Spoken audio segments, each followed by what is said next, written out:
বাতিলের আবেদন জানিয়েছেন এবং বাতিলের আবেদন জানার কারণ হিসাবে যেটা উল্লেখ করেছে সেটা হচ্ছে যে এই আবেদনে জুলাই বিপ্লবকে চ্যালেঞ্জ করা হয়েছে। জুলাই বিপ্লবের ভিত্তি করে যে সরকার গঠিত হয়েছে সেই সরকারের গ্রহণযোগ্যতা ঠিক নয়, অস্তিত্বকে চ্যালেঞ্জ করা হয়েছে, অর্থাৎ সরকারের ক্ষমতাকে চ্যালেঞ্জ করা হয়েছে।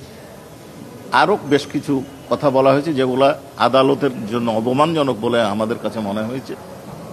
এই সব বিবেচনায় এই রিভিউ পিটিশন নামঞ্জুরের আমরা বক্তব্য দিয়েছি।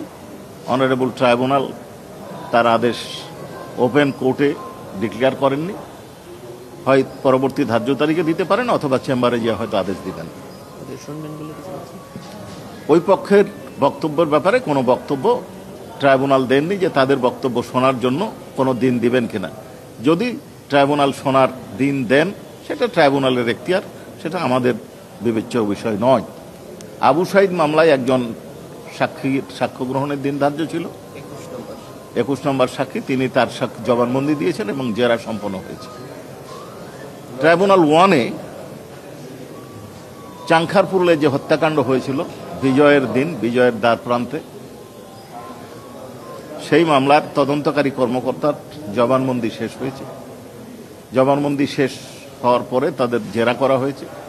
জেরার পরে আজকে তাকে আমরা দুটো পয়েন্টে রিকল করেছিলাম, রি-এক্সামিন করেছি। তাদের জেরা সম্পন্ন হয়েছে। জেরা সম্পন্ন হওয়ার পরে একটা পিটিশন ডিফেন্সের পক্ষ থেকে দেওয়া হয়েছে, যেটা ফর্মালি দাখিল না হওয়ার কারণে এবং অনারেবল ট্রাইব্যুনালের বাকি 2 জন মেম্বার না থাকার কারণে যিনি সিটিং জাজ উনি শুনানি করতে চাননি।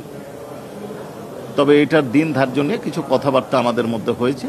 আগামী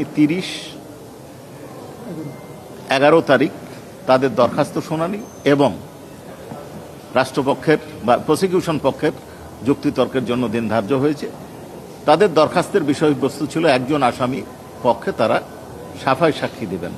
যেহেতু দরখাস্ত ফর্মালি উপস্থাপন করা হয় নাই, তাই সেই দরখাস্তের বিষয়বস্তু সম্পর্কে বা মেরিট সম্পর্কে আমরা আপনাদের সামনে কোনো কিছু বলতে চাচ্ছি না। জি, আপনাদেরকে অসংখ্য ধন্যবাদ।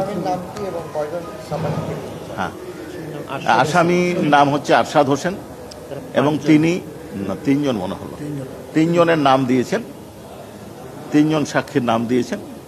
এই হচ্ছে বিষয়। 30 তারিখে তাদের দরখাস্ত শুনানি এবং যুক্তিতর্কের দিন ধার্য হয়েছে। যদি তাদের দরখাস্ত অ্যালাউ হয় তাহলে যুক্তিতর্ক হবে না, পরবর্তীতে ডিডব্লিউর জন্য দিন থাকবে।